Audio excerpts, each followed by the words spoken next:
places around Lake Tahoe are legendary. But this fall, new ones will emerge in the Tahoe Basin. Pullman, Mowat, Gushu, and more. November 4th through 9th, the Grand Slam of Curling's first ever event in the U.S. is coming to Lake Tahoe, where the greatest rock stars on earth unite for 6 days of incredible curling, celebrity appearances, and après curl parties you won't want to miss. Get your tickets at thegrandslamofcurling.com. Let's rock.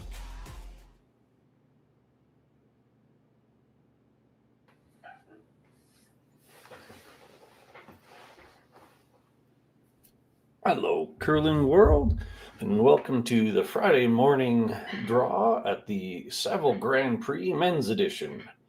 My name's Gord Copthorne. I'm coming to you live from a beautiful, sunny Edmonton, Alberta, here at the Southern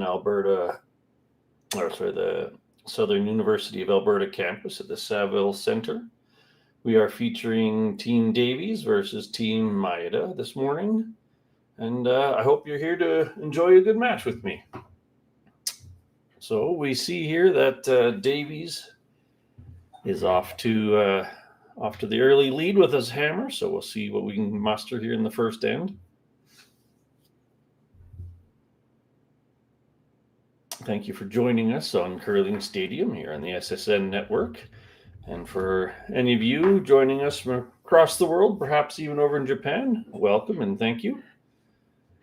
So we're on sheet 3 here at the Saville Centre, and for the most part over the last couple of weeks, we've seen the ice has been moving quite strongly. You've got probably about 5 feet of curl, tend to be running about 14 and a half seconds. So there's plenty of opportunity to create offense from the first right through to the last rock of each end. You'll see right away that these two young teams are going right after it, not bothering to waste any time or rocks, which should make this all the more interesting.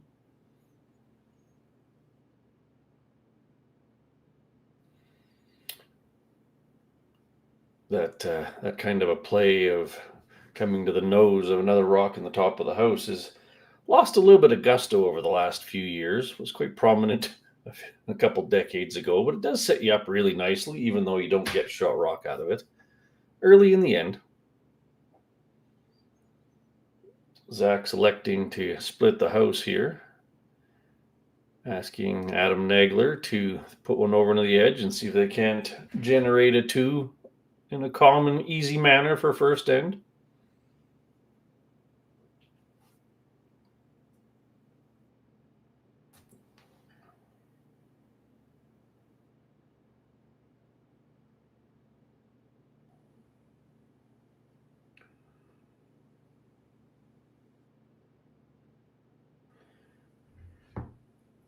Most of you probably know they get the opportunity to throw practice rocks up and down the sheet, so they should have a pretty decent grasp of draw weight going into it.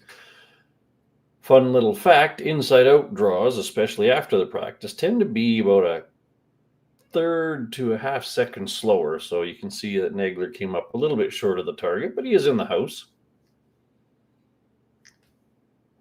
Takumi Maeda electing to just hit and roll towards the middle, keep the play down in the forefoot.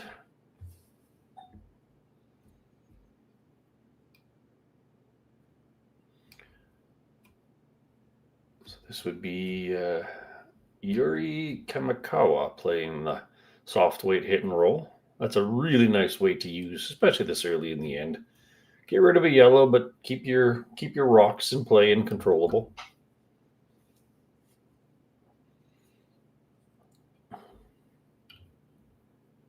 Zach's going to follow up with a little nose hit, maybe a tiny little roll towards the center, hitting it on the low side of the rock, you might say. Low side meaning crossing across to the opposite side. High side would mean hitting the rock on the side your broom is currently aligned with. So this will be a nice soft weight, perhaps board, something in that area. Just a little nose or sluttle inside.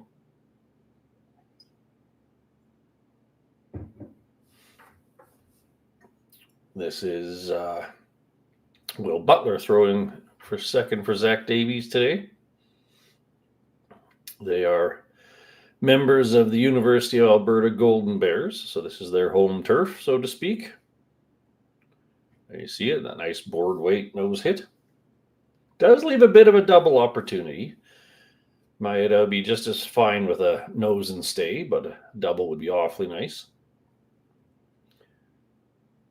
Tap of the shoulder usually means normal weight, so let's see if we can muster this double takeout.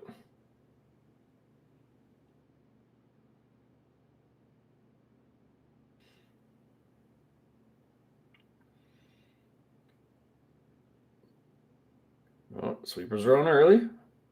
Keeping it clean. What do we got? What do we got? 1, 2 in the corner. Nice shot. Off to an early clean end.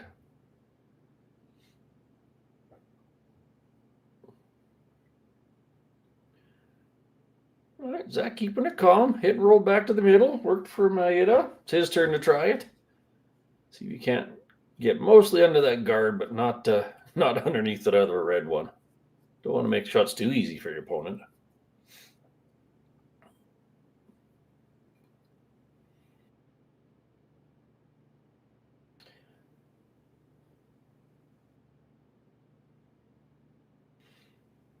Again, nice, manageable weight. Sweeping it early. Uh-oh. Uh-oh. All right, red one gone. Half a good shot. Does kind of leave Maeda with the choice to do anything he wants to. This is an interesting choice. Create a bit of a stagger so you can see half the outside of every rock. In the Colleen Jones days, this would be called a Christmas tree. So just cross the nose a little bit and push that other one back about 5 feet. So this is Hiroki Maeda coming in with a nice, not exactly what you ask for in the first end, back house tap weight, but hey, lots of practice, right? It's hanging out there a little bit. Looking close. Nice shot. Actually over curled just a fraction. They're hoping to keep at least the edge of that back red covered with the shooter. Give Zach a little bit of room for a hitting partial roll underneath that red one.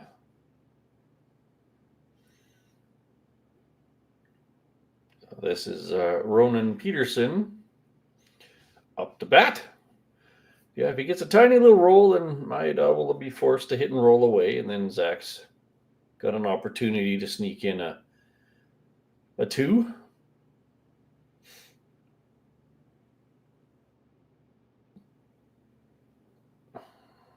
Aggressive clean on the sweep. Looking a little thick. Here it goes. Nice shot, but not a roll.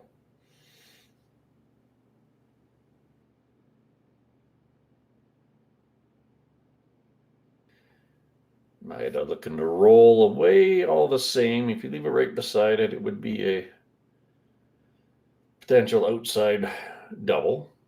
So roll away a little bit. Not ideal because it gives Davies the roll back under.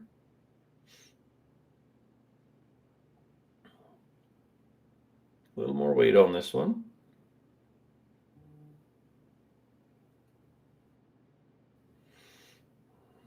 All right. Zach has some choices here. It's going to be awfully deep if he rolls for shot. But you don't really want to leave opponent's rocks hanging around too much in the first end. So he's just going to play the hit and roll.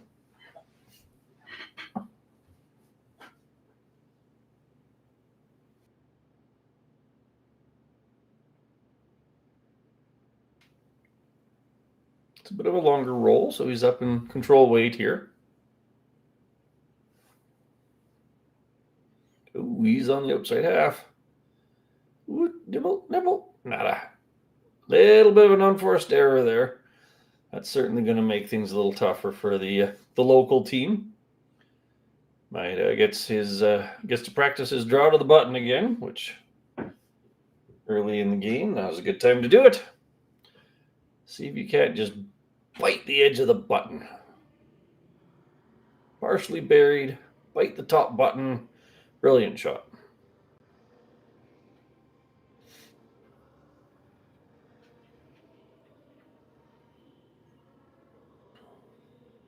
You could go out turn or in turn, so this is very much a shooter's preference, or whichever one you've got a better read of.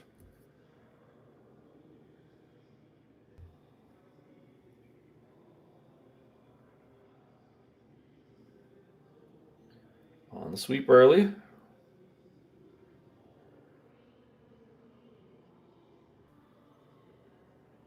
Looks a little light. I got 15. I stopwatch in my pocket here like a good curler. So he's going to be in the house, but wrong side of that front red one. Zach could possibly hit those two, but that's not really necessary.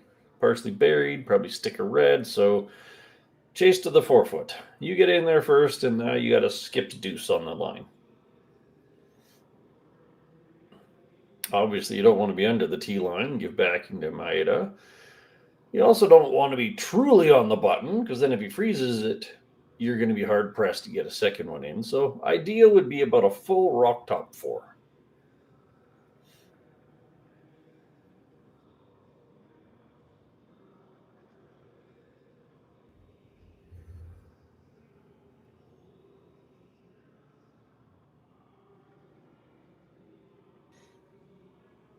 Zach having to switch over to the other side. He's actually a lefty, so this is still actually his out turn, but it is the other side of the sheet from what Takumi just threw.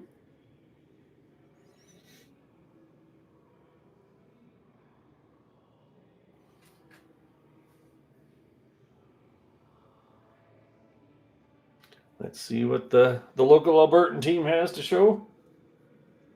Sweepers aren't on it quite as hard early. Looks like they like it, though.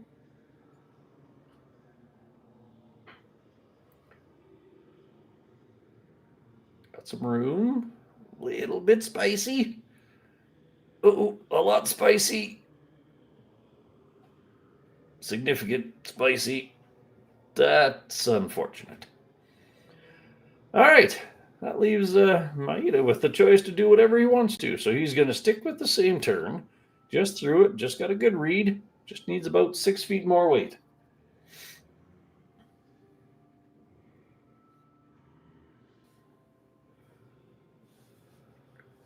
He can afford a little bit of extra ice, obviously. That one curled more than he expected it to. So we're in the 5.5, 6 feet of curl here early in the end. Early in the game, I should say.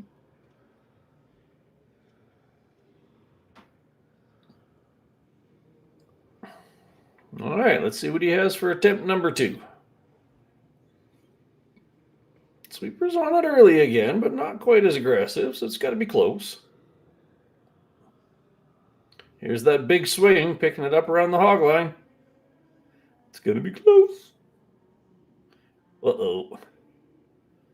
Perhaps a little soft on the turn. That one really cut. Got a nice fortuitous tap out of it. Would have preferred to be full 4-foot, but hey, at least the pressure's on, and Zach has to draw against 3.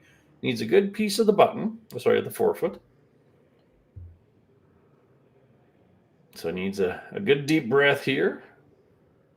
Pitch to the last one. That was just through, and take off a good, I'd probably say take off 10 feet. Let your sweepers do a little bit of work here. Team shot.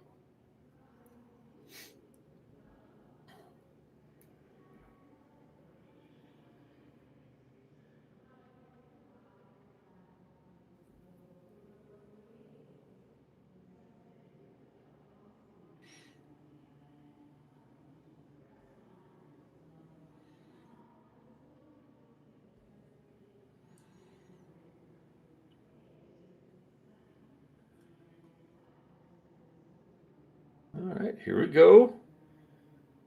Both sweepers are engaged. It's got to be close.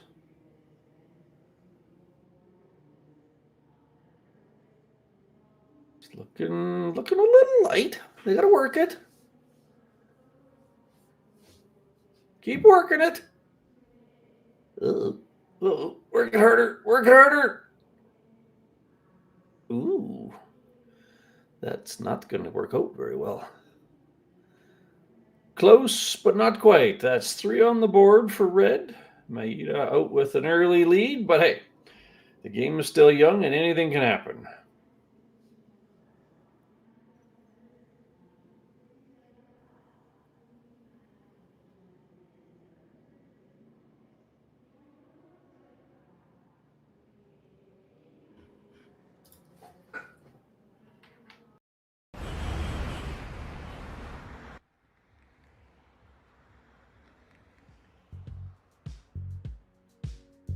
That's life.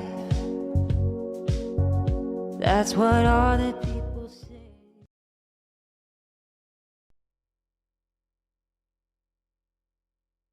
Hey Ben, what's the Aztec Safety online e-learning website again? Yeah, that would be aztecsafety.com. Fire extinguisher and firefighting, we'll send that one to Paul. Ah, now here's a course I should probably take. Conflict resolution. Power line safety. Yeah, I thought it might help me with my line calls. Did you know this Aztec website has over 100 safety courses?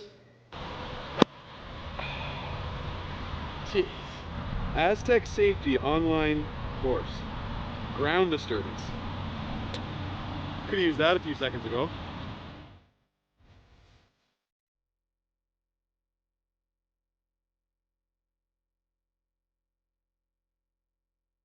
Live curling rocks. And this November, the best in the world are coming to Tahoe. Get your seats now at gsoctickets.com. But hurry, early bird pricing ends soon. Hey guys, what can I get started for you today? Bananas away, regular?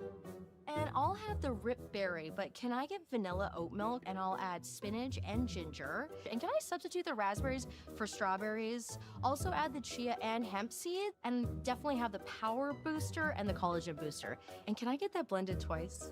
Wow. For Alicia, Custom Chaos? One of a kind. You're one of a kind. Booster juice, freshly made, your way.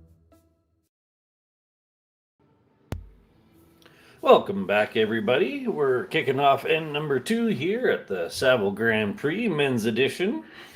We are coming to you live from the Saville Sportsplex on the University of Alberta Southern Campus. After one fairly interesting first end, Maeda is up with 3-0. Zach came up just a fraction light on his draw to the 4-foot after being a fraction heavy on his first attempt at the draw to the 4-foot. But hey, those are all learning opportunities, and there's still 7 ends to go.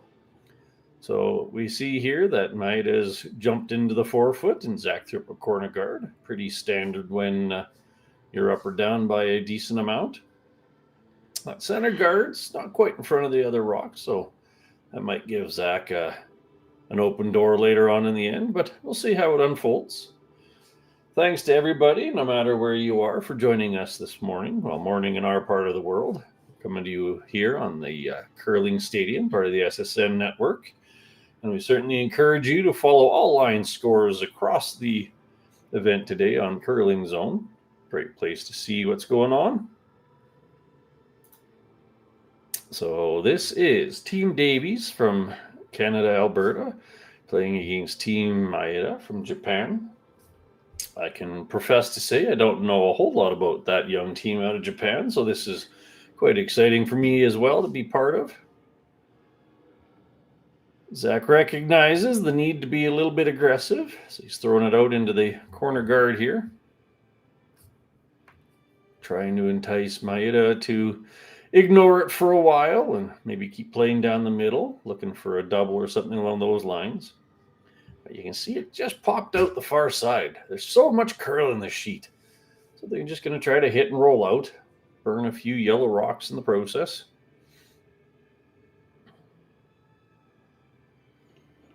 Got to be careful on these ones way out in the wings. Sometimes you get little flat spots where the scraper blade levels out the sheet. Ooh, this is kind of what I'm getting at. Either hair too much. It didn't look like too much weight. That was strong board, kind of control sort of thing, but it didn't come up like they expected. So either he floated it a bit, or that's that spot where it doesn't quite grab the curl as aggressively. Opportunity, Team Davies here. Put another one in underneath that corner. Hoping that at some point Maeda switches to trying to just peel the guard and then either keep putting the guard up or go after that one in the 4-foot. Zach's not looking to get all 3 back in one end. He'd certainly love to, but a 2 here is really kind of an early must. All right, let's put another one under the corner. Let's see what they got.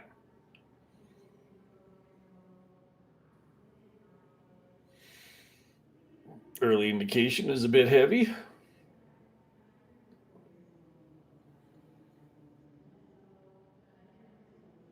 It's grabbing that big swing.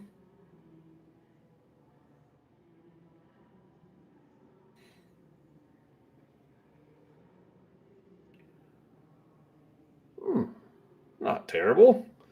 Still only see a little bit of it. So, as hoped, Team Davies has talked them into trying something with the guard. So Maeda thinking, hey, let's get rid of 2 yellows, maybe even 3. Let's give this a run. Bit of a fishtail. Here it comes. Here it comes. What do we got? Contact. Oosh, and a little bit of air and left a corner guard. That's almost the roughest outcome you could have come with. Zach can throw another corner guard now. And now you've got 2 rocks under 2 guards. You really couldn't ask for better setup. So close to the perfect run back, and instead it ends up being a very big problem.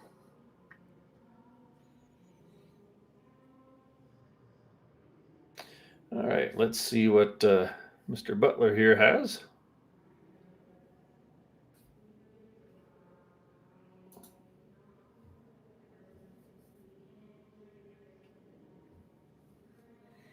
Looking for a deep 2 guard, if you might call it that, just underneath the red one. Trying to create a little bit of overlap. It's got a long way to go.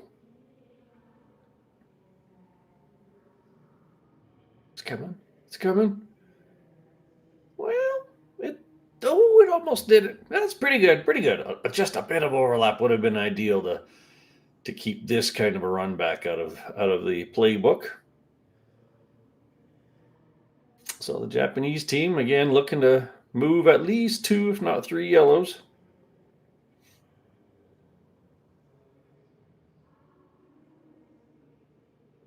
One, 2, all 3 moving. Put 2 in the corner and 1 out of play. What a nice shot. But still corner guards. Opportunity available. Plenty of curl. You can fully bury.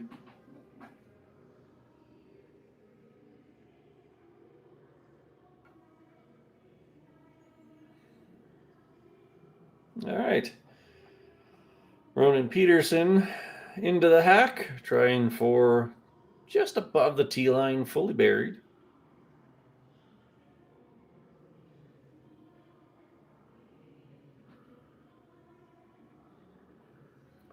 Nice assertive release there, keeping it straight early. Watching it a bit. There's the curl. Now they're going to really milk that curl for as much as they can. Even back house is fine as long as it's in the rings and under the guards. You would have loved it above the tee line, but hey, that's a yellow rock in the house that's guarded. Maeda's electing to just chop it all off. I'm gonna throw one in front of that yellow, but closer to the middle.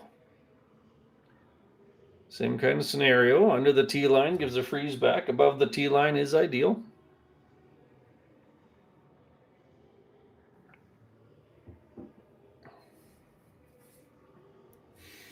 Basically saying there, just make sure you're in the rings closer than the yellow one. We'll worry about the details later.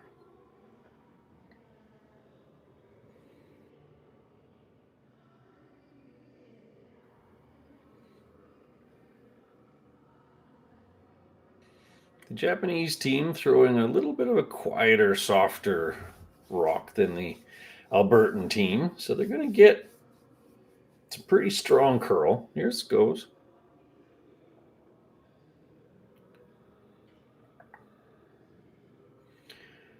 Working it, working it. Decent. We'll give that a B+. It's out counting the yellow. They're sitting 2. You still can get away with a corner freeze that'll be closer to the middle.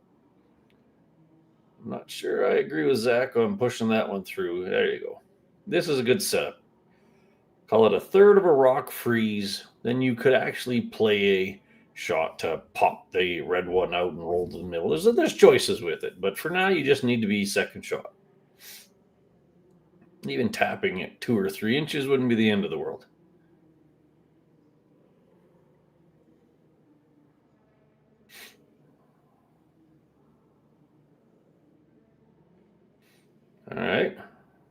Early clean. Always good to see. Coaches like early clean.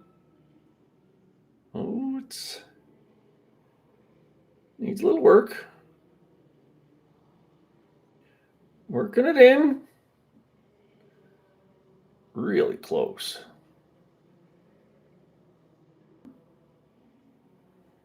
What a wonderful shot. That's a definite A. That's a great shot. Corner frozen, second shot. Maeda has to now basically say, okay, forget about that half the sheet. How do we use the middle and try to just steal one or maybe force one through this path?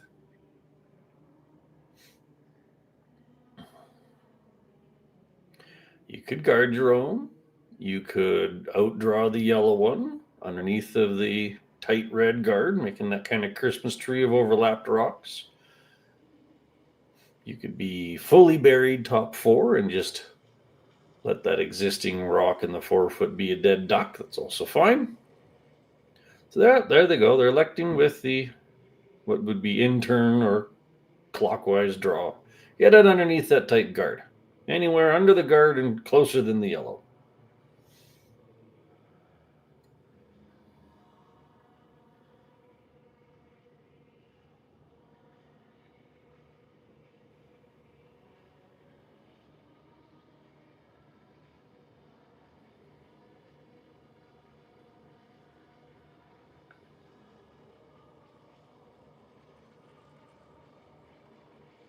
Holding the line straight. Early sweep is to take a little bit of the curl out of the rock. Now they're switching to make it curl. It's got to be close.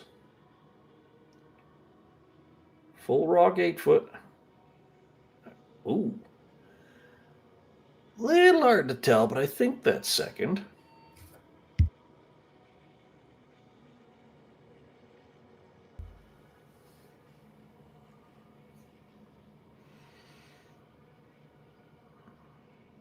Zach doesn't have a lot of great choices here. He's currently looking at the basically raised double takeout. I think the raised red would likely stick around. It would certainly be second, if not third shot, which would be fine. Trying to crisscross it over the one in the house would be doable. Bit on the thin side. I don't like that as much because the likely miss is that the middle red just sticks in the 4 foot. The guard more straight back, so just a bit of angle. If that one stays, again, the yellow on the side is actually going to be out counting it. It wouldn't really matter short of leaving Maeda a small tap. But it looks like he's electing to cross the face a little bit and just try to thin everything. So half an inch or an inch of every rock. Bang, bang, bang.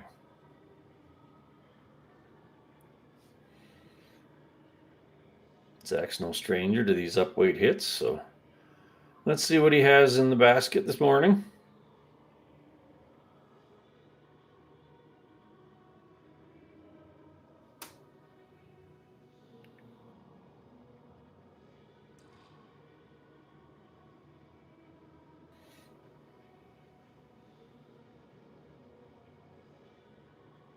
A little setback, early sweep. What does he got? He's got 1, 2, and there's the downside. He stuck the middle one. Oh, so close to nice. Now Maeda's got a center guard and a rock in the 4 foot. Nothing stops him from doing the exact same thing he just did. That would be a real big pressure shot on Zach. They tapped over to the side, just trying to cut off that other yellow one, but then you're just leaving your shot rock wide open and say, here, have one. I kind of like him doing the exact same thing he just did. And to his point there, light is a perfectly acceptable guard.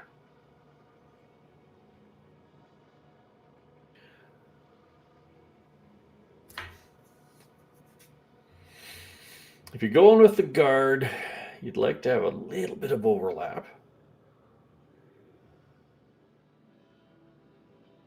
If you do slide into the house, again, you want to be You don't have to be. You'd like to be second rock, but as long as you're covering a decent part of that red one and taking the doubles and the raises away, that's solid. So you've got a pretty big path there. You got about 6 feet of workable distance to stop your rocking. That's always nice to have a little bit of room for error.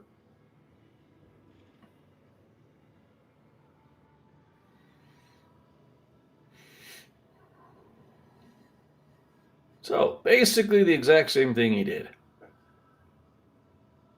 Not so much of the early sweep to hold the line this time. Must be a little bit wider.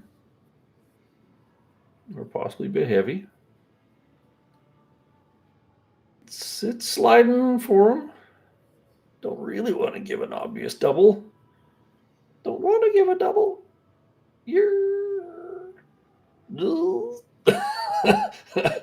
I think it's buried enough that the obvious double's not there. That's going to be teased into that same shot he just played. Run back double for 2. He might be able to play board weight, and maybe the red one spins far enough. He's only got half a rock. Needs to hit about half a rock.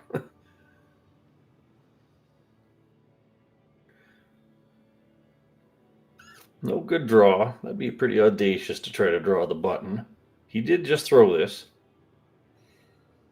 So you're looking at just a little bit on the off side of that one. So not the center line side, but the off center line side. Just a little bit of angle to nose it right onto those reds. Then you get your hard-earned 2s.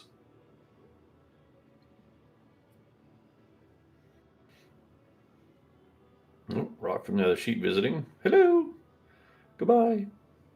All right. Let's see what Zach has here. Attempt number 2.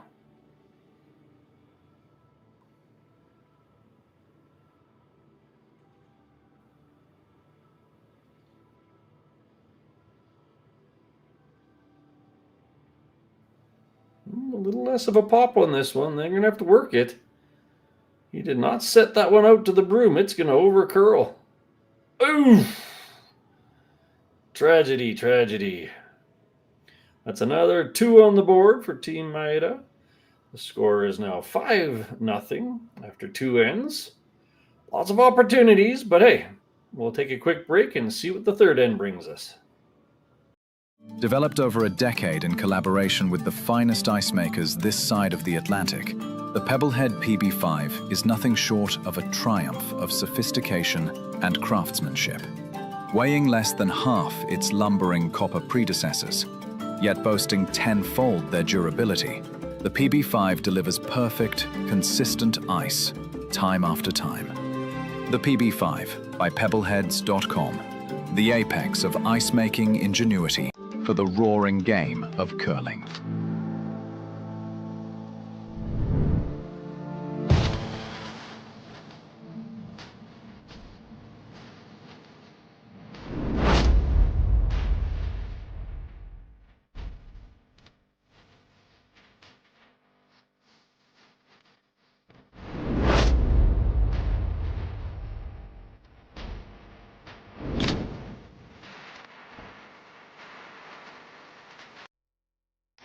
The 2025-2026 Grand Slam of Curling schedule is out, with big events happening all over Canada, like the Masters heading to London in September, the Tour Challenge from Nisku this October, the Canadian Open from Saskatoon in December, and the Players' Championship from Steinbeck coming in January.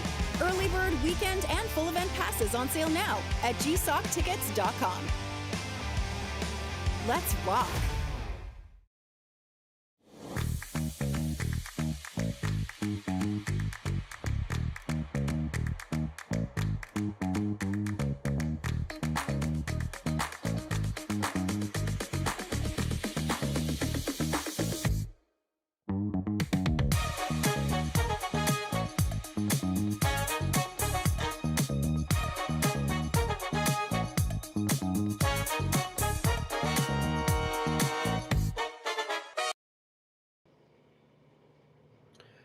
Hello again, curling world, and welcome back to the Saville Grand Prix.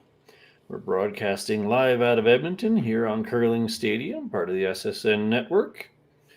Live scores all posted up on Curl Zone. Our current game is a 5-0 advantage for Maeda. Let's take a quick walk around the sheets. Next door, we have Johnston Tao playing against Jackson Hebert. Tao has a 1-0 lead over there. Small edge. And over on sheet 5, we got Shanae Abbey playing James Balance, another Japan-Alberta match. That's a closer one. It's 2-1 in favor of Team Japan. Over on sheet 6, we have Kim versus Hlushak. That's a 3-0 lead for our Korean friends. Sheet 7, it's no scores posted yet. It says 0-0 on here. I do believe that will be updated shortly. And then on the far side, we've got Craig versus Yamaguchi. Yamaguchi with the 2-1 lead. Again, all scores can be seen live on Curl Zone. I encourage you to follow and enjoy. My name's Gord Coppathorne. I have the pleasure of keeping you company this morning through this match on a beautiful Friday morning broadcast out of Edmonton. So once again, we kind of got the same situation going as we did last end. Happy to put rocks down the middle as distractors and teasers. Zach setting up a corner guard, a hair wider than you typically would. If it's fully covering the 12-foot, you're not giving yourself a lot of house to play with. But hey, a corner is a corner. Tried to put a second one underneath it. Adam didn't quite get it all the way over and under, so Maeda's now going to try to get rid of that one. At this point, the scoreboard says take out yellow.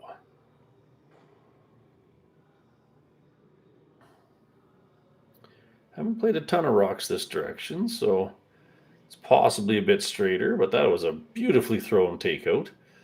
Nothing more than the board weight you need to move it. Have created a bit of a pocket back there. Zach may decide to put on his mixed doubles shoes and just start stacking rocks on the pile.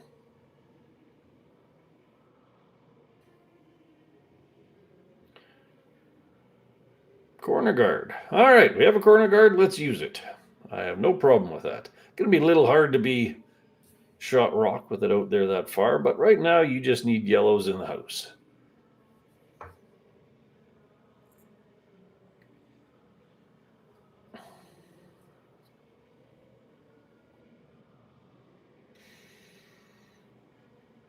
All right, this is Will Butler with the attempted draw.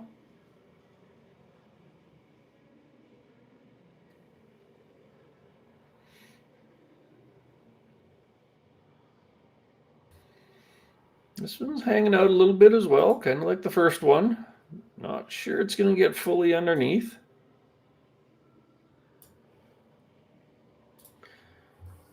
All right, we're buried, but we're second. We'll go second. Yeah, we'll go a second. Scoreboard says remove yellow. So we remove yellow.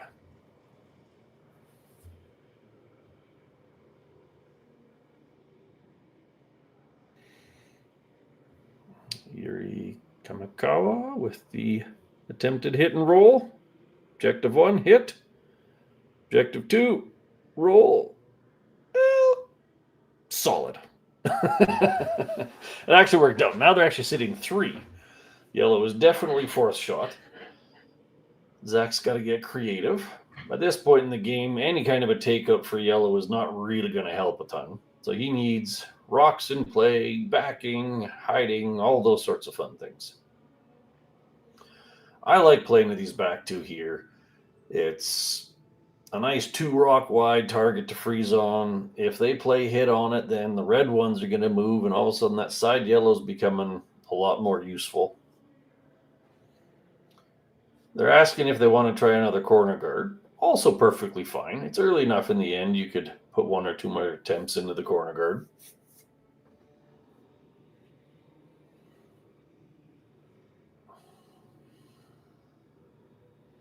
Team seems to be a little bit on the disagreement bandwagon here.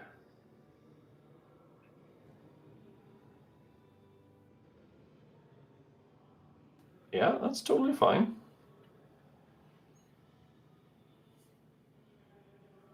Rocks in the house that if Maeda hits them, they have a chance of crashing on reds. That's kind of what your plan is right here.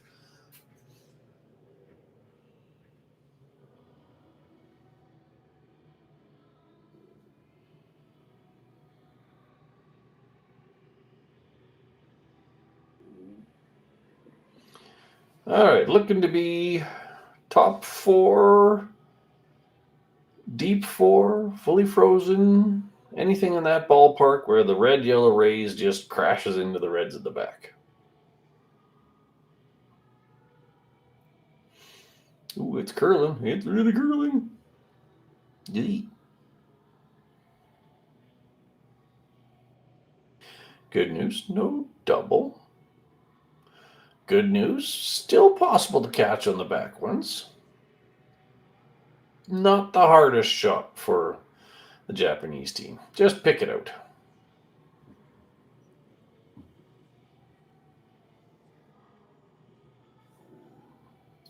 Hiroki here with the pick shot. Don't see picks as much in curling as you used to.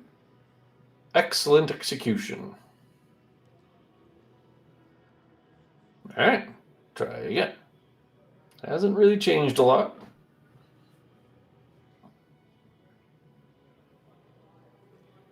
Still sitting in that 5.5, 6 feet of curl.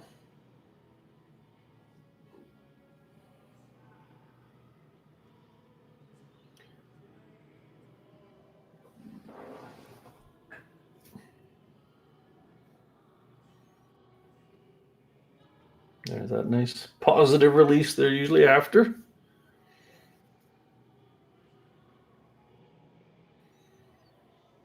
This one's definitely clear of the guard. That little pop in the release makes it run straighter early.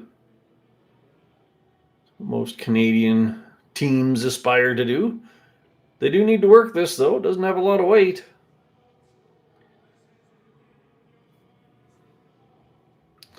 I don't know. I don't mind it. Makes a bit of a tricky guard sort of thing.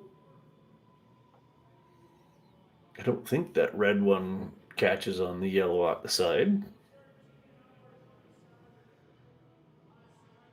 Nose hit double would bring the yellow one at least up to third shot.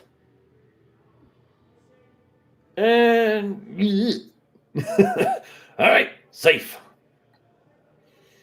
Yellow's been promoted up to third shot.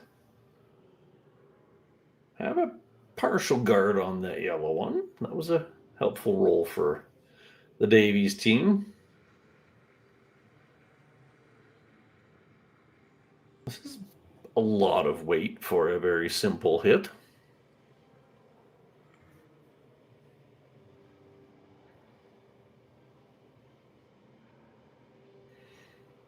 If it's what they do in their practice, then it is what it is. You don't normally see full normal for a backhouse simple double. A little hard to control it. But looking good. Ba-bang! 2 in the corner. Nice shot, Ronan.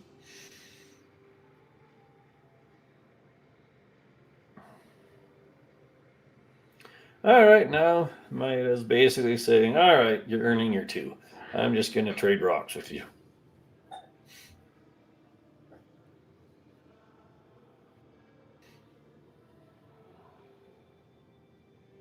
So here's an interesting difference. Team Davies preferred normal-ish down this kind of a path for a simple hit. The Japanese crew prefers more of a board weight. It's whatever your team practices and prefers. Use what you love.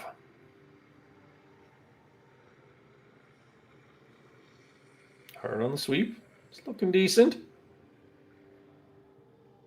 little hit and stick. Nicely done.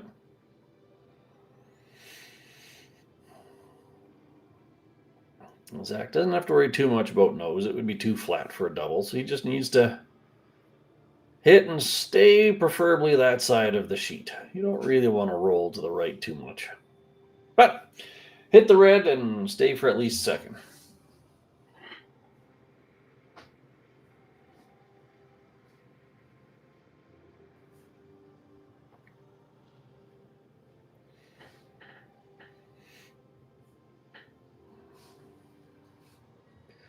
And I just forget any past negative thoughts. Just think, hey, nice, clean, simple.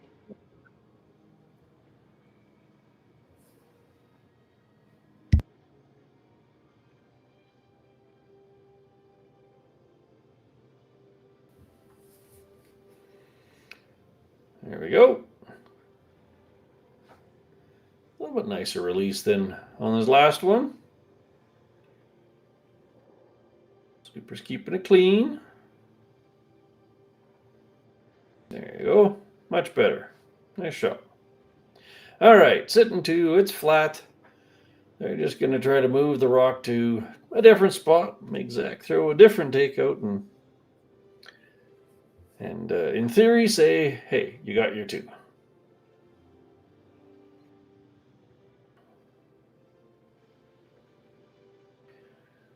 Japanese third thinking, hey, what if we roll hidden underneath of this red thing and be shot rock? It's probably possible. Very difficult roll.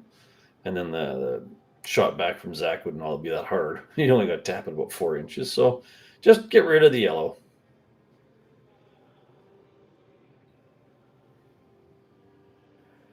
Looking good. Looking good. Bonk. And a nice little roll to a different spot. Just what they were after. So yeah, you could have rolled that.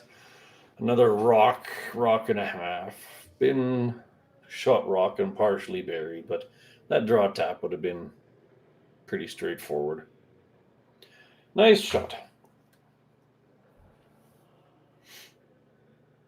All right, Zach has the basically exact same shot, slightly different path.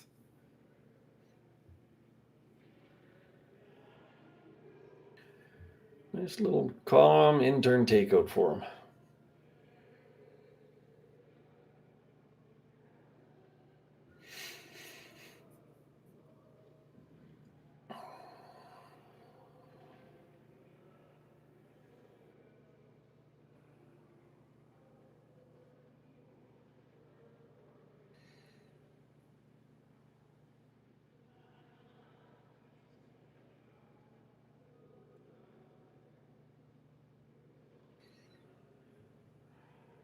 All right, here we go. Just looking for a nose hit. Nothing fancy. Looking like they want a little bit of curl. Adam Nagler on the sweep. Looking good. Bang. There we go. So, Team Davies shook off the early awfuls and generated the two they were after, bringing the score up to 5-2. Still got some work to do, but the game is early, so we'll take a quick commercial break and be back in a few minutes. Developed over a decade in collaboration with the finest ice makers this side of the Atlantic, the Pebblehead PB5 is nothing short of a triumph of sophistication and craftsmanship. Weighing less than half its lumbering copper predecessors, yet boasting tenfold their durability, the PB5 delivers perfect, consistent ice, time after time. The PB5 by Pebbleheads.com, the apex of ice-making ingenuity for the roaring game of curling. Live curling rocks. And this November, the best in the world are coming to Tahoe. Get your seats now at gsoctickets.com. But hurry, early bird pricing ends soon. Imagine being able to stream every curling game from every sheet from any event, be it your Wednesday league game, bonspiel, or corporate event. Curling Stadium offers an all-inclusive streaming solution featuring high-quality cameras, ease of use, great reliability, and minimal installation. Offering your sponsors customizable ad space on your streamed curling games and being able to sell video packages to your corporate events for increased revenue. With Curling Stadium, you can stream to any device, be it your mobile phone, tablet, or computer. Push the feed to your desired platform, be it Facebook, YouTube, or any other social media. Curling Stadium is simply the way forward. Where it's commonplace in other sports to televise every game, we want to do the same. Curling is a global sport, and it's time it gets the coverage it needs. Make your curling club the next Curling Stadium.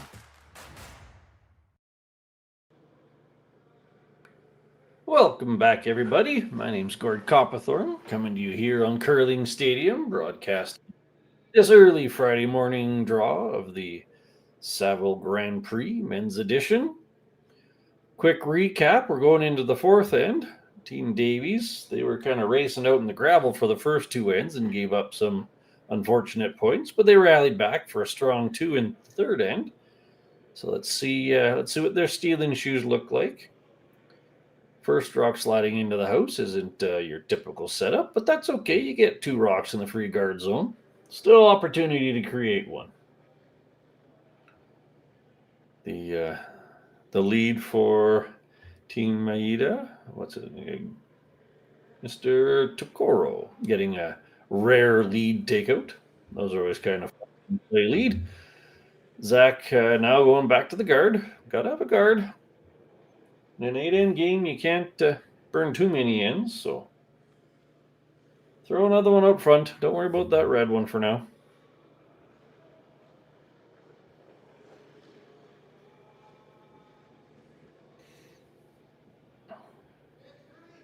And I'm looking to take 6 or 8 feet off of that one. Still looking a little on the strong side.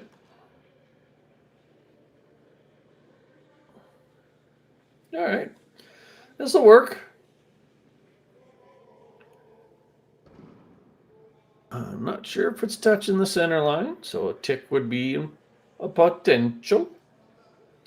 They're not too concerned about that, so your choices are tick the guard, throw a guard, or split the house. Team Japan going along the plan B, which is throw a guard.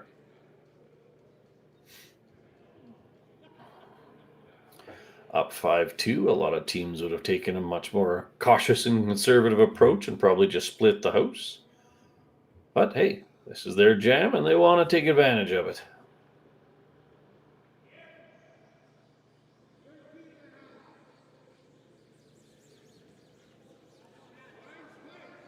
Very nice corner guard.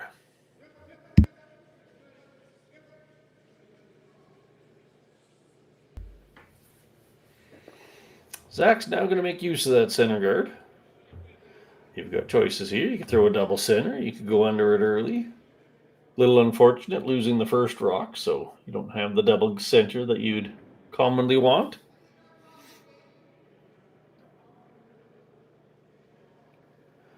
Will Butler here looking to make a nice draw.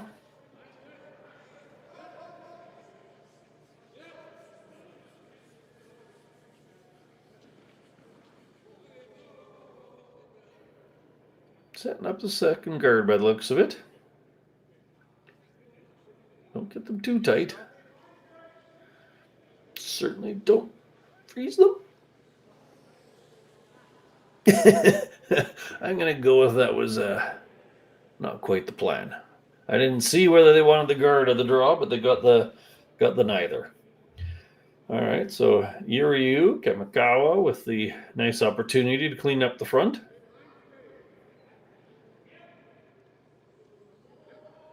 A little bit of a float on that. See if they can't get it back to the middle. Oof. Davies dodges a small bullet. Still has a center guard. All right. Top 4 foot. Just a little bit more on this one, Mr. Butler.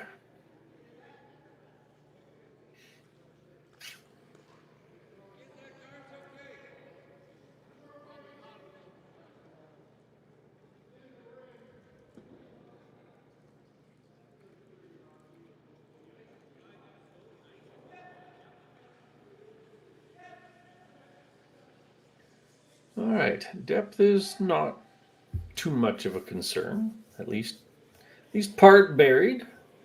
Anywhere in the 8 foot would be fine. Top 8 through to back 8 is all useful.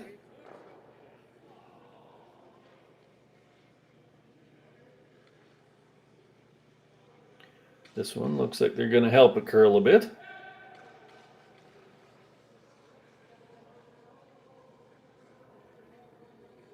Line's looking real good. Below the tee line, but that's not the main concern here. You actually wouldn't even mind them trying to throw a freeze here, because then you'd freeze them back and so on and so forth, and you get a bunch of play in the 4 foot and someone's getting one. So Japanese team not buying into that theory, and they're just going to remove something yellow. Nice quiet takeout weight.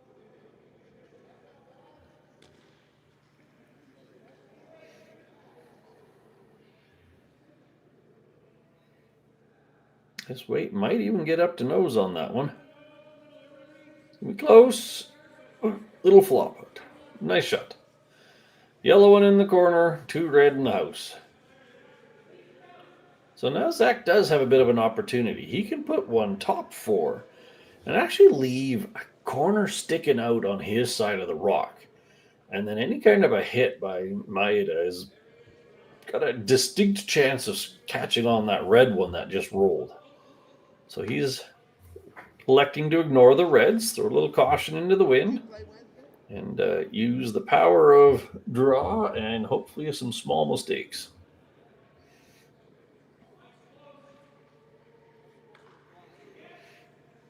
So basically same shot, 3 feet higher in the house. This line has a long way to go. We gotta at least get a piece under the guard. A little overswept, actually. That'd have been just about perfect, a rock higher.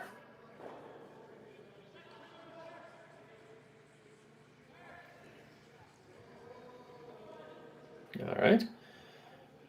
Hiroki Maeda's turn for this quiet weight hit. You'd love to stick it. Probably going to roll a little bit.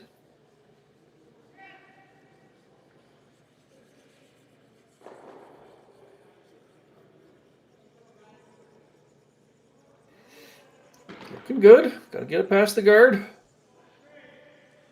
Past the guard.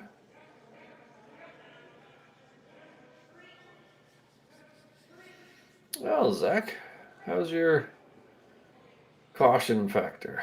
All right. He's now thinking 3 reds in the house is getting to be a bit much. You could throw that exact same draw again. Again, the need would be to a little higher and stick out the other side. But he's going with the double takeout. Even a dead nose and just leave everything stacked wouldn't be that bad. Take out 1 red and be frozen on the other. That'd be a nice outcome. Ooh, little speed wobble.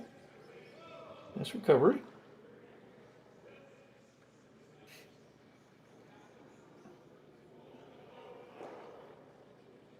Ooh, where's the roll? Ooh, you don't want to do that. The shooter was really important there. The last thing you want to be doing is letting Team Japan have clean choice. They can do anything they want to. They could draw under the guard. They could peel the guard. They split the house is not my favorite choice, but you could. Yeah, that's where my brain went. You really needed that shooter to stay in the house. At least force Maeda to deal with that rock.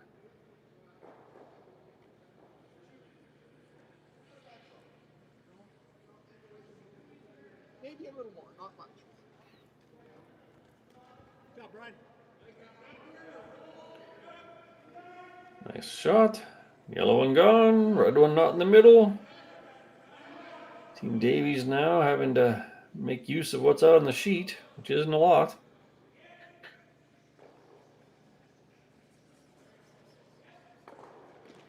He's got to wrap around that tight red one and corner freeze on the other red. You're effectively now in the position of trying to force one. This would be an error of all errors to steal one in this end. At this level, you should be able to draw a full 8 foot, but you still got to make them throw their shots. So looking for a corner freeze on that buried red.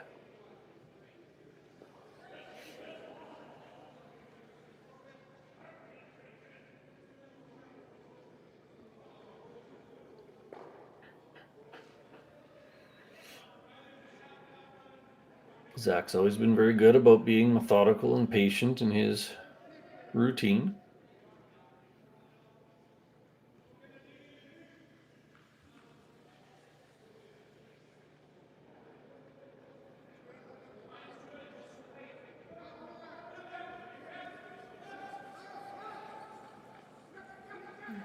Positive set. Sweepers seem to like the weight.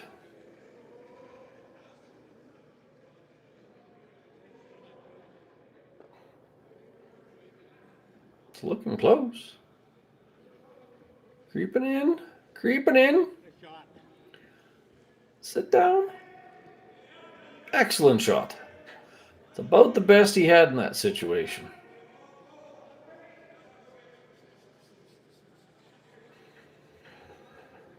Takumi thinking he can run that red one back.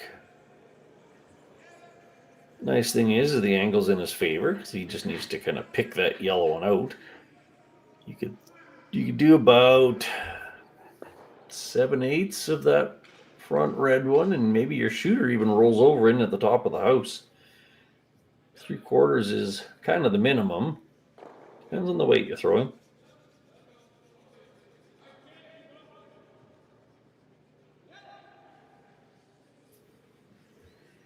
This isn't really the turn to roll your shooter in with, but that didn't seem to be his objective. Overcurled, got rid of the guard.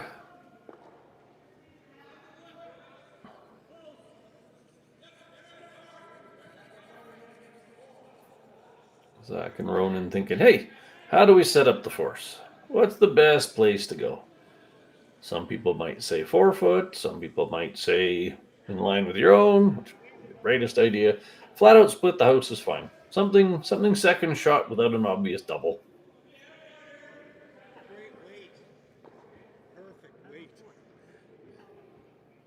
T-line, other side of the 4 foot. Sounds good to me.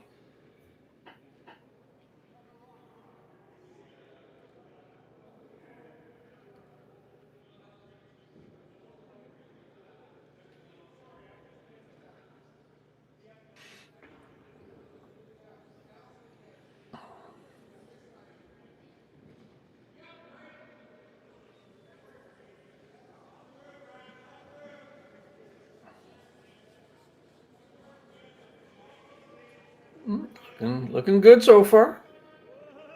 Strong clean by the front end. Again, only requirement is being second.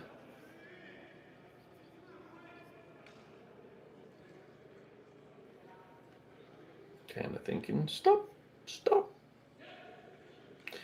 And there you go. Right where they tapped.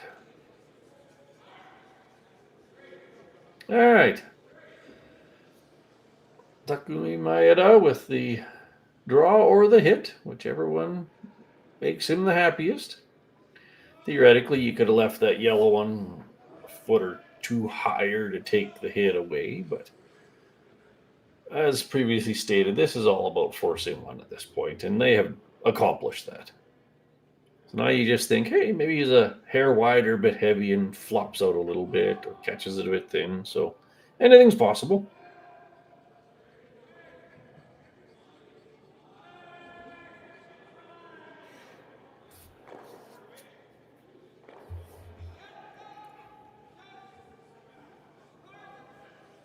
Looking solid. There's nice. I just love that weight. They play such an easy weight for an easy hit. So there you go. After 4 ends, Team Japan, Team Maeda is up 6-2 over Team Davies of the University of Alberta Golden Bears. We will enjoy the 4th end break, and we will be back with you shortly, looking at the other half of the game. For over 20 years, the Sandra Schmirler Foundation has granted more than $9 million to hospitals across Canada for life-saving equipment for premature and critically ill babies. In the past 4 years alone, $4 million has been granted thanks to the curling community's incredible generosity. The need continues year-round, and with your help, we can ensure every baby has the chance to grow up and become a champion, just like Sandra.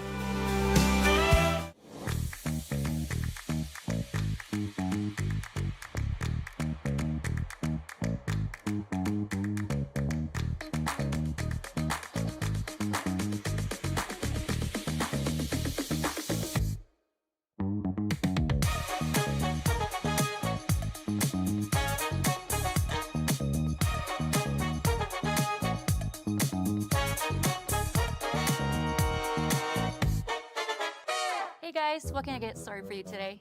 Bananas away, regular? And I'll have the rip berry, but can I get vanilla oat milk and I'll add spinach and ginger? And can I substitute the raspberries for strawberries? Also add the chia and hemp seed, and definitely have the power booster and the collagen booster. And can I get that blended twice? Wow. For Alicia, custom chaos? One of a kind. You're one of a kind. Booster juice, freshly made your way.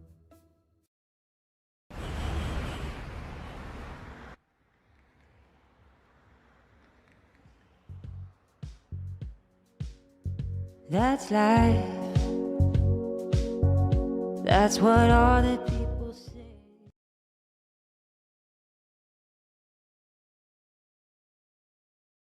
Welcome to the rockshop.net, the official store for the Grand Slam of curling. Whether you're looking for the best hats, stylish clothing, fun toys, or unique accessories, the Rock Shop has it all. Shop online anytime at therockshop.net for exclusive Grand Slam of curling gear, or come see us in person at your next event. Therockshop.net, where fans find their favorite curling gear.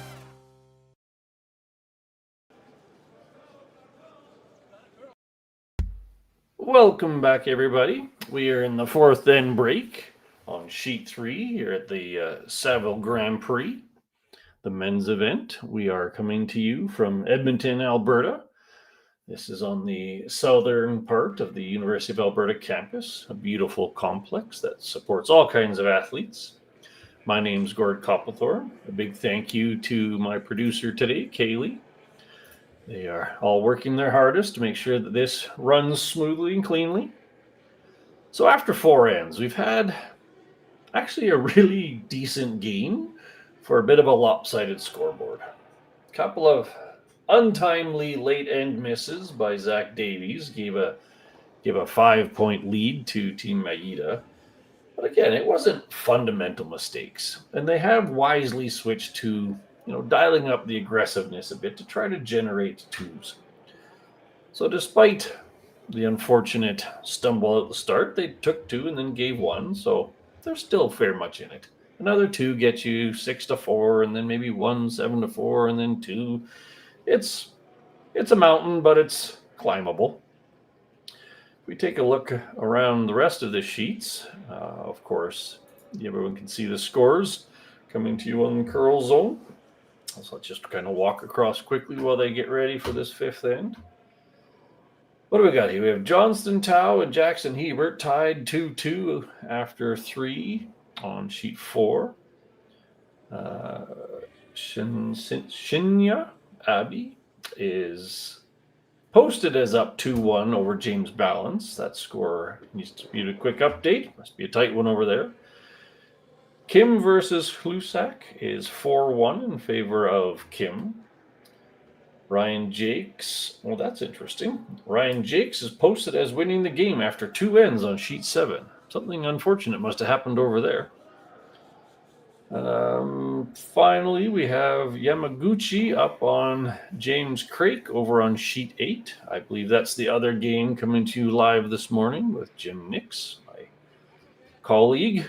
So feel free to tune into them as well if you're curious what's going on over there. All right, coming back to our sheet. We again are starting off the 5th end, the back half of this match.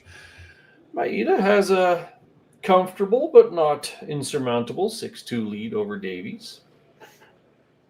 Maeda was forced to 1 in the last, so he's doing the typical throw up a center guard. Now let's see what Mr. Davies has in mind for a competitive strategy, an aggressive strategy this end. So I'm going to start with the corner guard. We saw last time his corner was way out there, basically over the 12-foot, and it actually worked out for him. So let's see where this one slides into.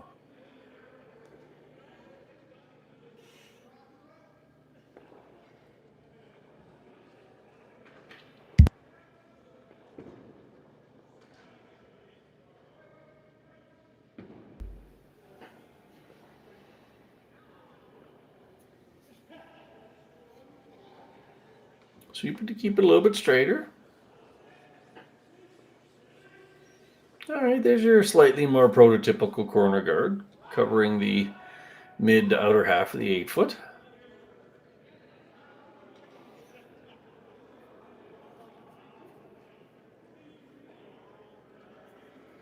Maeda coming down the middle, throw it into the 4-foot.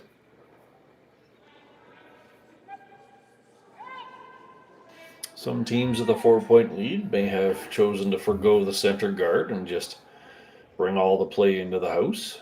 Hard to score more than 2 if there aren't any guards. Sometimes you don't want to give them one to use, but hey, if you're comfortable with your plan, use your plan.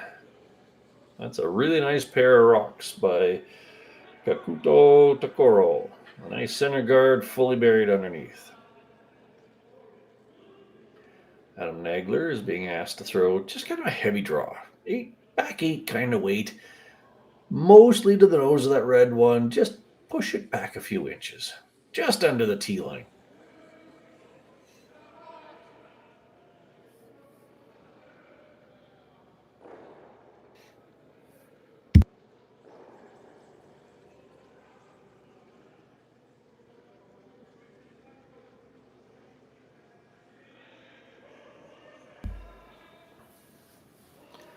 Adam with a second shot.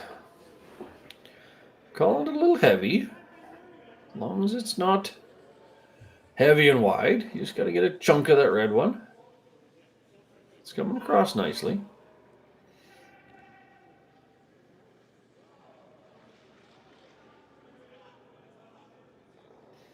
Oh, that's a really nice shot.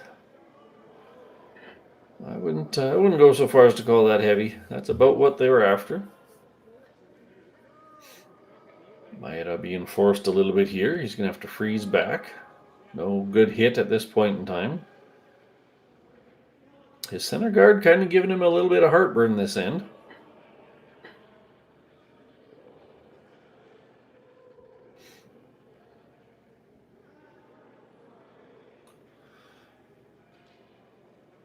They're walking this one in. Nice and easy. Got a long way to go, but if you have the right weight, it'll make it. That is 3 really nice draws back to back.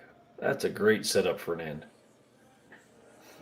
Now with this one, you're actually going to look to try to get just a bit across the nose. If you keep them in a straight line, okay, fine. If you get a hair across the nose, then any kind of hit makes both reds pop out and both yellows stay. So we're probably looking for just a 7/8, 3/4, just a little bit across nose. Let's see if Will Butler can keep up with the parade of great draws.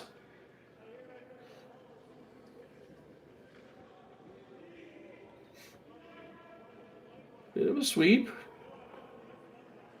Line looks huge right now, but they have been walking across this path. Ooh, it's getting there, it's getting there. What a nice shot. What a nice shot. Now you can kind of see if you were to nose hit that yellow one, both reds will pop out and both yellows will stay. So that's a great shot.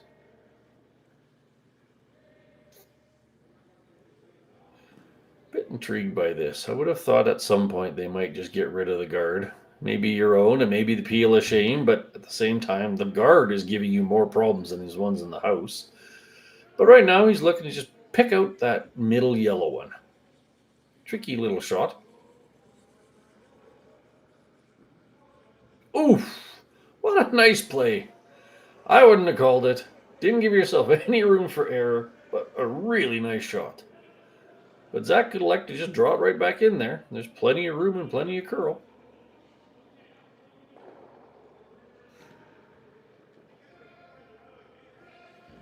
So they're kind of thinking back 12 here by the looks of things.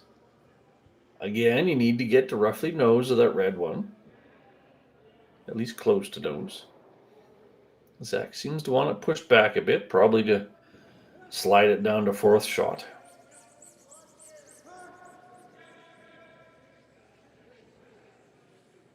I'm not sure anyone's missed a shot this end. This is great curling.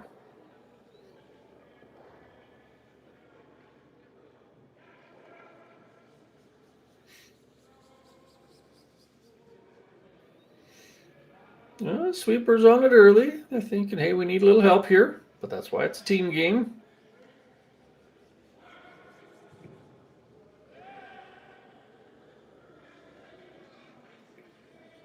Working it over. Ooh, that's unfortunate. That was a communication miscue in my book. There was absolutely no reason for that to.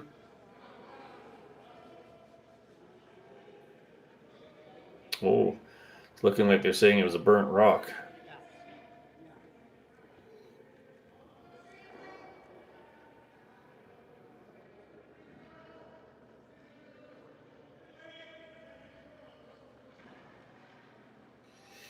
If I'm interpreting that, they were just going to get a tiny piece of it. I don't know if we can see it on a replay or not, but it looks like they were just going to get a tiny piece of the back red one, and then they must have touched it with their broom, forcing it to carve into that front red. So Maeda was given the choice to say, hey, where do you think they would have stopped had nothing happened?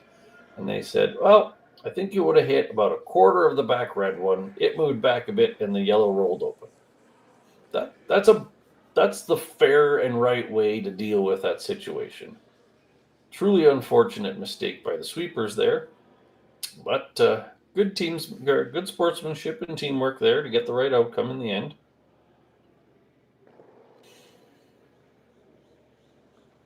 Doors now certainly opened up for Maeda on this one. Can roll in and really put the pressure on. Rolling away would not be the end of the world. Just get it out.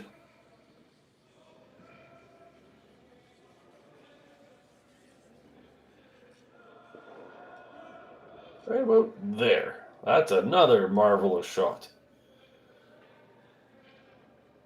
After all of that perfection and awesome, one small mishap, and suddenly Davies is looking like he might give up 2 or 3 this end. So, time to clean the front. Throw that one back. Move some rocks around. Open it up.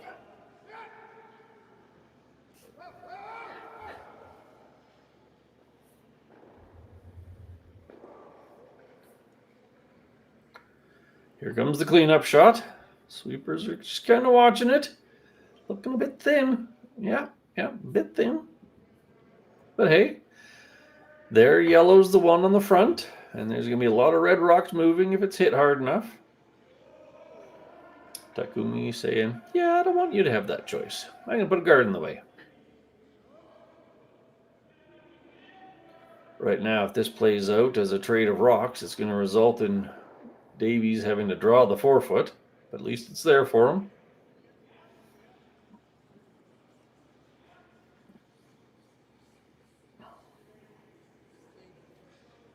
Looking for a midway guard. Line is more important than depth. Gotta cover the yellow one. Gotta cover the yellow one. Really gotta cover the yellow one. Well, they covered half the yellow one. Good enough.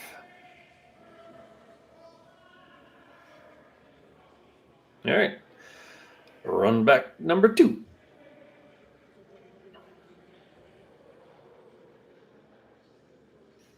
Don't really want to get nose on this. You want to be high side of nose. Nose would not make your yellow one go anywhere nice.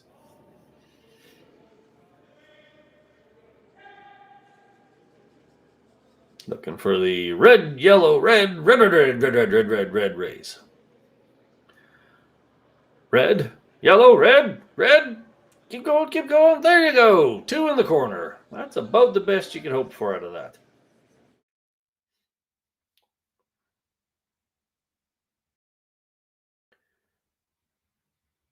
Excellent shot. The whole team in on this one.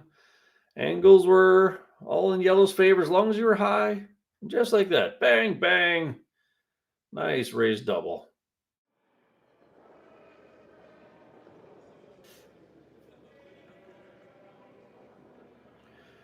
So now if I'm Maeda, I'm saying, you know what? I'm up a bunch. I'm just going to get rid of that yellow one.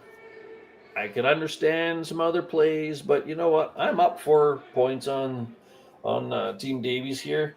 Just get rid of it. Zach may very well freeze back or some draw to the other side, and such is life. Worst you can do is give up 2 if that yellow one's not there.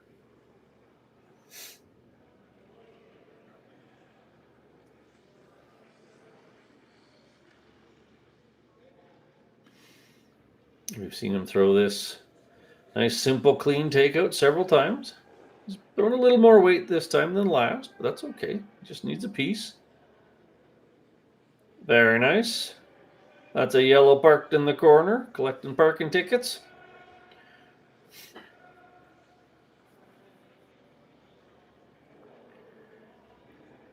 So, 2 choices. Freeze the red or just cross over and draw under your yellow. Whichever one you are feeling. They both have ups and downs.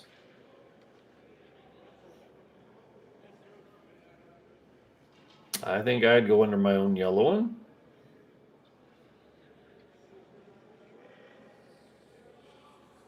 The stagger of the rocks favors drawing across under the yellow. It may seem like that's a giant port when you're going across the stagger, but this ice is curling so hard, you're actually going to be reasonably close to that yellow one near the center line with what would be the clockwise draw. Some people might think hit and roll. You do have 2 guards to roll under. And then that opens up the back one for the obvious hit for 1. Oh, sorry, for 2.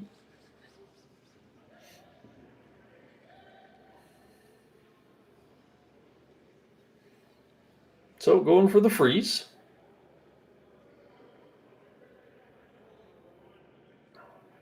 The trick here is you really got to be pretty much nose. Anything low side of nose, and the Japanese team can just smack it. They don't care about the red one at this point, because then you'd still have 2 red in the house.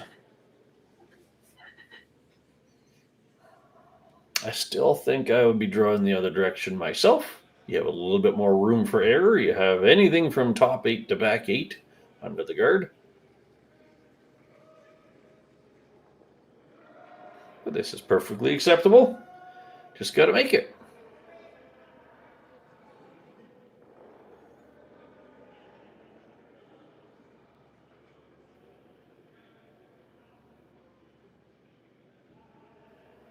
Let's see what Team Davies has.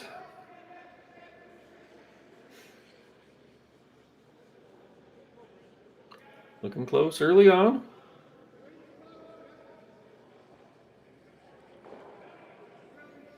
Coming down nicely. Say hello to your friendly yellow rock on your way by.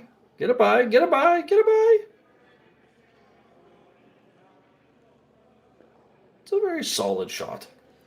It's not a shot rock, but that was not a must. It can't easily be removed, which was the must.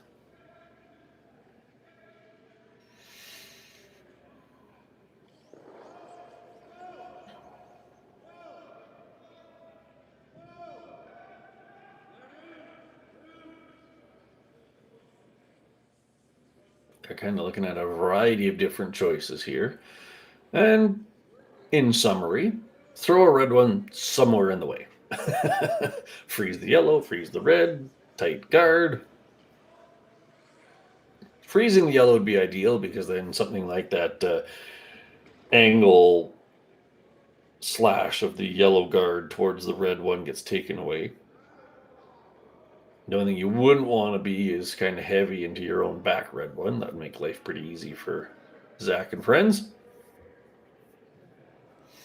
So basically, anything from frozen to the yellow to a tight guard. That's your path of success.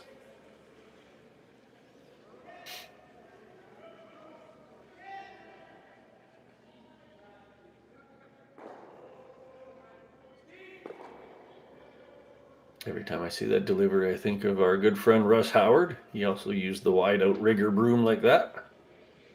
As a sweeper, you just have to try not to trip. Anyways, here we go. Throwing anything semblant of T-line to guard.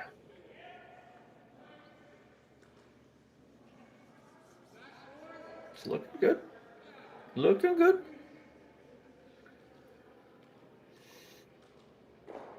Hair light, but that was an acceptable outcome. That actually made that raise trickier. Except you can't take your own. The upside to the Davies team is you actually wouldn't be able to hit your own anymore. This shot did have the downside of taking your own out. Now I don't think you can anymore. So it's either you make it or, well, you only give up one. But this is the only shot I really see is this. Well, you could technically throw a draw through that port and be shot rock for one. Go the opposite direction to what he just threw and just grab the outside edge of the button. But this is your only shot for two.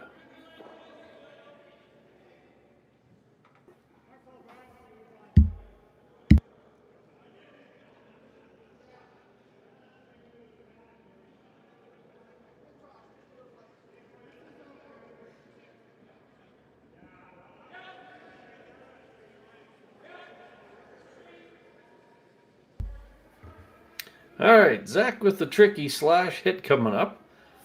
This is looking like probably control weight with this ice. Only has to move that red one 4 inches, so whatever weight you're comfortable calling.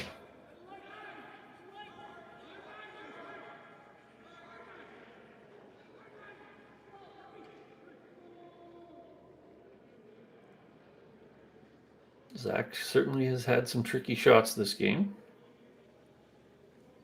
There you go, nice controlled weight. Seemed a bit of a float on his release. Gonna work it for some curl. Go, go, go, go, go! Oof! Ooh, that's a tragic outcome. That is an extremely tragic outcome, resulting in a steal of 2 for Maeda. The score is now 8-2 after 5 ends. We will be back with you here shortly.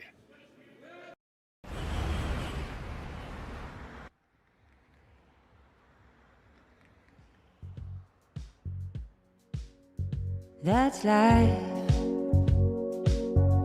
That's what all the people say.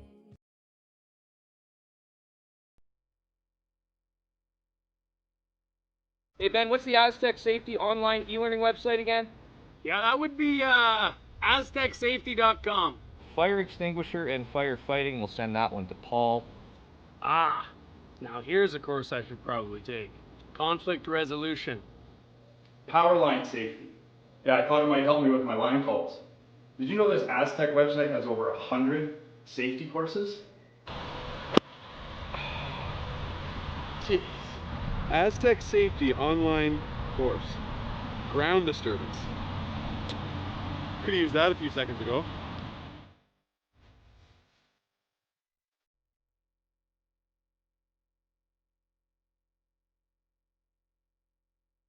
Live curling rocks. And this November, the best in the world are coming to Tahoe. Get your seats now at gsoctickets.com. But hurry, early bird pricing ends soon. Hey guys, what can I get started for you today? Bananas away, regular? And I'll have the rip berry, but can I get vanilla oat milk and I'll add spinach and ginger? And can I substitute the raspberries for strawberries? Also add the chia and hemp seed, and definitely have the power booster and the collagen booster. And can I get that blended twice? Wow. For Alicia, Custom Chaos? One of a kind. You're one of a kind. Booster juice, freshly made, your way. Welcome back, everybody, to the Saville Grand Prix here on a beautiful Friday morning. After 6 ends, we've seen an unfortunate collection of small misses by Team Davies, resulting in big steals. That's really what it's come down to. Little release quirks, little floats, little simple things, and points against. Team Maeda is up 8-2 on Zach. They have been almost unflappable. Full compliments to Team Maeda and their progression of really clean, crisp shots. Those draws last end, just one after the other. Interestingly enough, they went with the center guard plan again and then actually threw the peel of shame. I assume they wanted it a little deeper, but hey, I guess it gives your lead some practice throwing hits. So Zach has a pair of corner guards. Anything can happen. I've seen plenty of points scored under a pair of corners like that. So Zach's looking at needing a 3 or a 4 here, frankly. Probably a 3. So he's really going to have to pull out all stops. But 2 corners is a heck of a good start.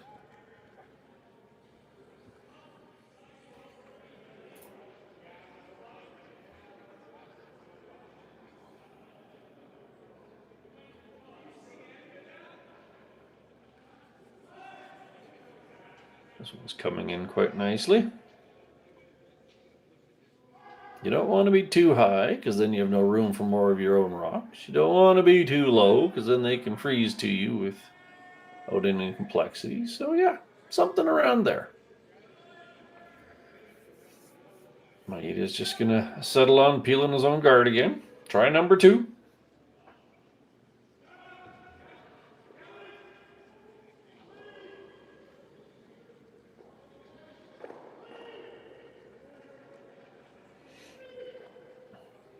Bang. Done. No more red guards. To heck with that plan. Put the ball over here somewhere. All right. Davies has 1 corner guard, 1 in the house. You could certainly get away with throwing another guard here. They're electing to freeze to their own. Maeda will then peel back. Then you put it back on and back and forth and timeout. Coach has said, let's consider our options on this one. So while they're discussing the merits of guard versus drawing to the house, let's walk around the sheets a little bit. All right, starting back at the top, we have our sheet 8-2. Maeda over Davies. On the neighboring sheet, Johnson Tao is up 3-2 on Jackson Hebert. You can see right there, which is great. Abby in balance on sheet 5. That's looking like a 4-1 lead for Abby. Kim and Hlushak. I always say that wrong. Hlushak. Kim has also got a commanding lead over there. 6-1 over Hlushak. Sheet 7 didn't play their game. You can see there by the clear scoreboard. Ryan Jake's getting a free morning. And then over on far sheet 8, we have Yamaguchi up on Team Craig. That's a 5-2 lead, which is still a close game. Craig has hammer in this one, so it could be 5-4 before you even know it. Again, you can find all scores on Curl Zone, or if you want to watch there, that game over on sheet 8 is also available through our friends in Curling Stadium. All right, so after conversation, Coach Krebs has said, let's throw up another corner guard. Let's create some distance between things. So now they're going for a corner on the other side. Modern coaching has oft debated the merits of split guards versus stacked guards, and both of them can succeed if done right.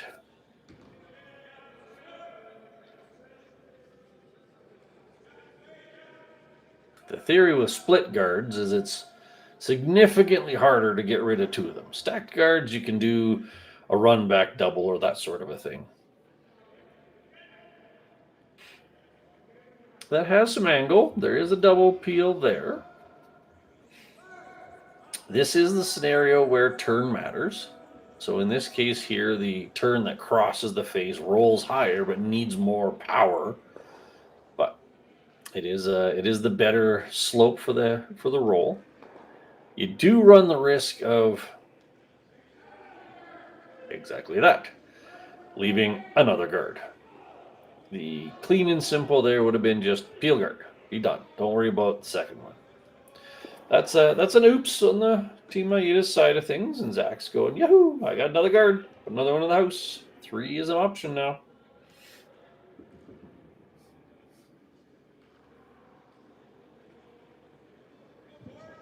Just keep calm. Carry on. Same. Roughly T-line.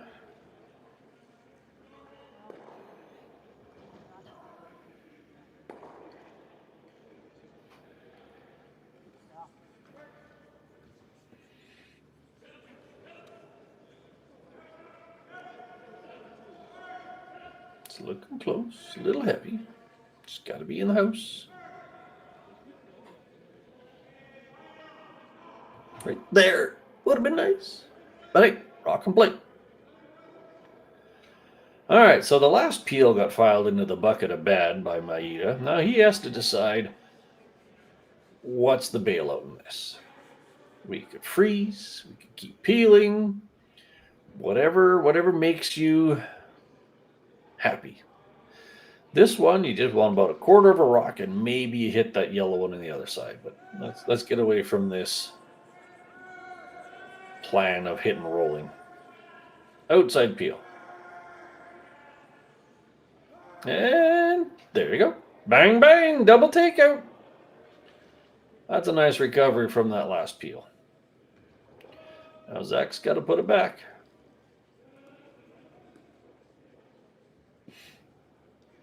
Nothing like making up for one rock mistake with a nice double. That was trickier than it looked.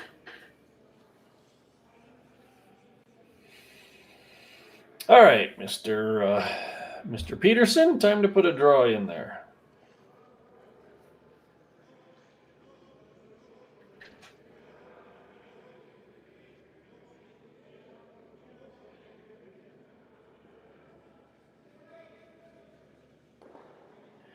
And here we go. Once again, just above the tee would be ideal. Line is more important than depth.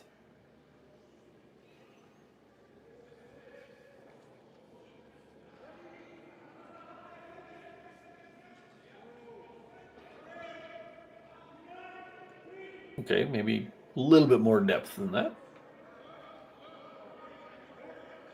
Oops. To peel or to hit? That is the question. The hit takes away the counting rock, but leaves two guards to hide behind. I think I'd do the same. Hit the open one. Easy shot.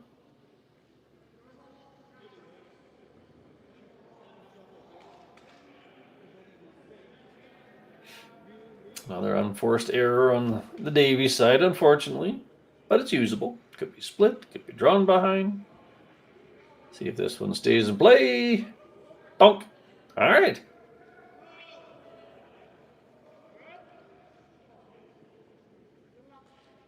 Yeah, freezes an option. Hit and long roll is also an option. You could try to hang it on the back of the house under those guards you've created. Goad them into some kind of a play over there.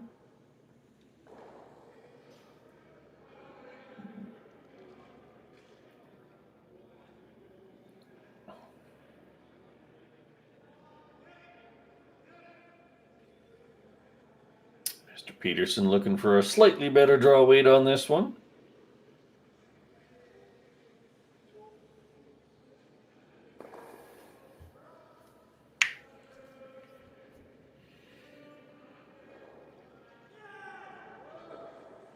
It's real close. Over curling a little bit heavy, but actually pretty decent. Maeda's going to have to just get rid of that yellow one.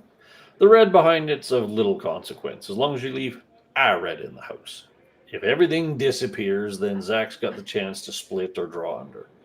So you're going to try to leave a red, though that could be trickier than it sounds with them that close together.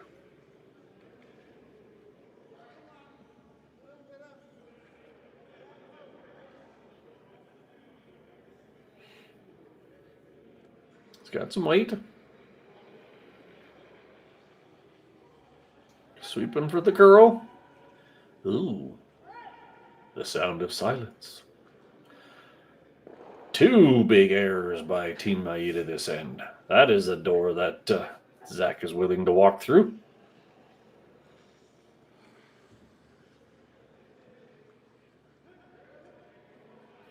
I would be tempted to play to the side just because that's a pretty tricky hit. You can see Maeda tried to catch just a tiny little bit and pick it out.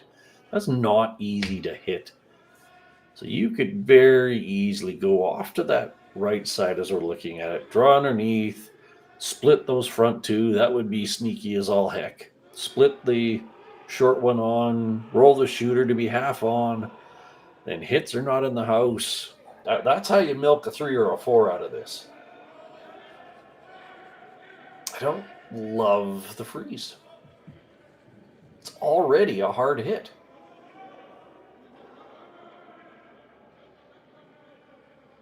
Any kind of off nose with the freeze, and you're actually making the hit easier for them.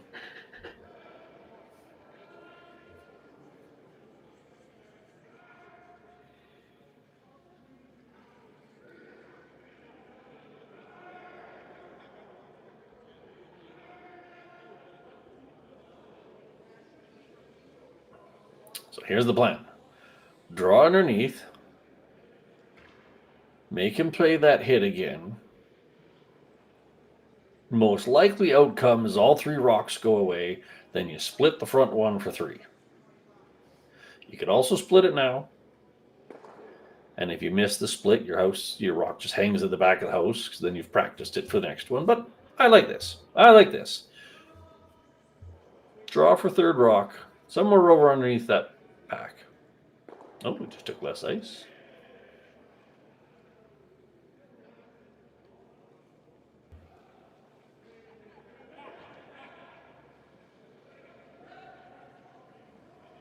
I'm intrigued.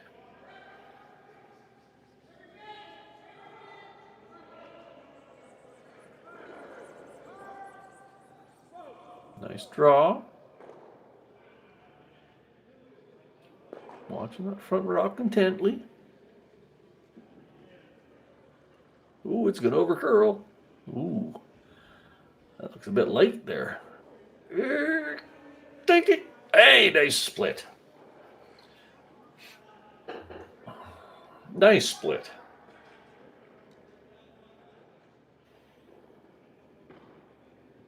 If that one had rolled half a rock less, it would have been very vexing for Maeda, because he wouldn't be able to hit it because he'd be sitting 4th.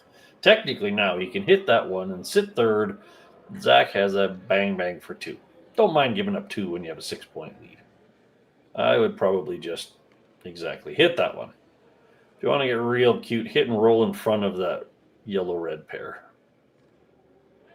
Double not required. Double could actually jam on the back red one.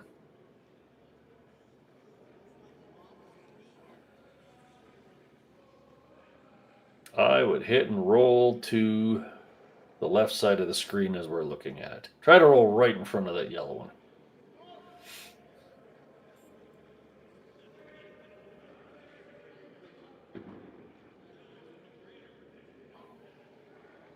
They're really intrigued by rolling towards the outer half of the house for some reason. That intrigues me. Not sure. There you go. That roll is smarter. There you go. Center line.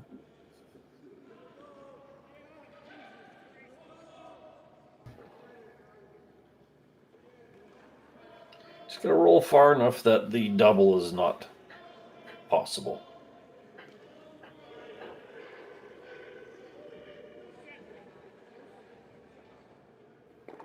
And don't roll out. Roll out gives a chance for 3.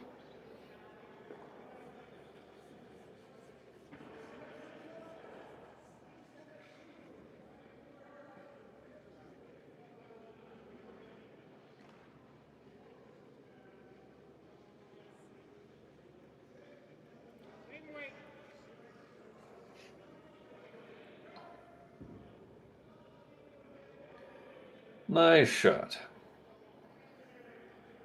Nice shot. Zach has the nose hit for 2. Has a very challenging double for 3. It rolled just short enough that you can't go red, yellow, red, because your shooter would leave the house. So then you still only get 2.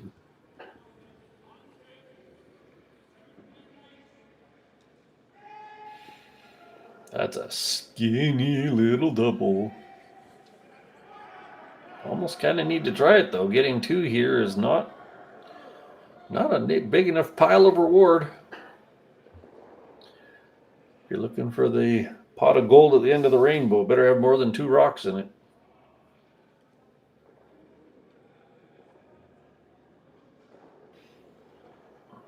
This pressure is very much on the line caller here. you have about 1 millimeter of rock you can hit. But if you do it right, this is a nice shot for 3.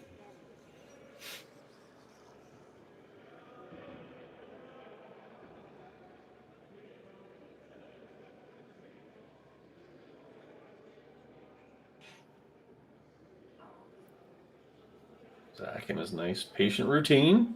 Good, good.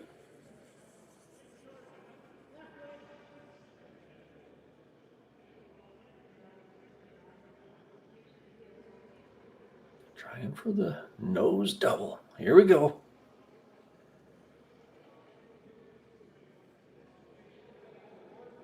Nice clean release. It's got a curl. It's got a curl.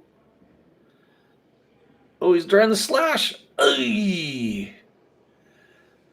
Oh, plan B didn't work out so well. So tragic, but very difficult shot. Anyways, on behalf of Curling Stadium, my name's Gord Copperthorne, my friend Kaylee on the cameras. I'd like to thank you all for watching. This has been an exciting Friday morning. I encourage you to keep watching scores on Curl Zone or even jump over to the other feed and watch the action over on sheet number 8.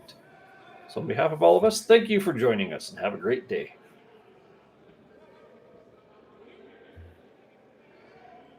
Live curling rocks. And this November, the best in the world are coming to Tahoe. Get your seats now at gsoctickets.com. But hurry, early bird pricing ends soon.